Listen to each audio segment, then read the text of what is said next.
दोस्तों, इतिहास की झलक प्रोग्राम में आप सभी का स्वागत है। आइए जानते हैं इतिहास में आज का दिन क्यों है खास। आज यानी 2 अगस्त को भारत के राष्ट्रीय ध्वज का निर्माण करने वाले पिंगली वेंकैया जी का जन्म हुआ था। पिंगली वेंकैया जी का जन्म 2 अगस्त 1876 को आंध्र प्रदेश के मछलीपट्टनम में एक तेलुगु ब्राह्मण परिवार में हुआ था। पिंगली वेंकैया एक राष्ट्रभक्त स्वतंत्रता संग्राम सेनानी थे। पिंगली वेंकैया ने ही भारत के राष्ट्रीय ध्वज का निर्माण किया था। दरअसल दोस्तों, राष्ट्रनायक पिंगली वेंकैया कुछ समय अंग्रेजी सेना में थे।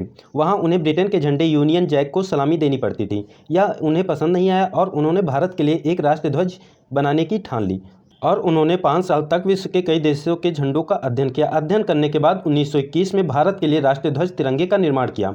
और दोस्तों, 1921 में पिंगली वेंकैया द्वारा तैयार किए गए झंडे की डिजाइन में सिर्फ 2 कलर थे, लाल और हरा रंग, और इसके बीच में गांधी जी का एक चरखा था।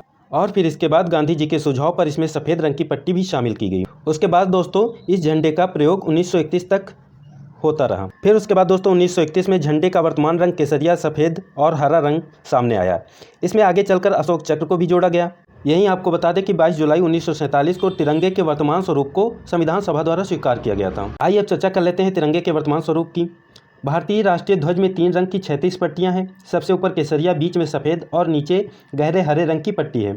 ये तीनों समानुपात में है। ध्वज की लंबाई और चौड़ाई का अनुपात 3 और 2 है, अर्थात दोस्तों इसकी लंबाई 3 होगी तो इसकी चौड़ाई 2 होगी। सफ़ेद पट्टी के मध्य में गहरे नीले रंग का एक चक्र है जिसमें 24 तिलियाँ हैं।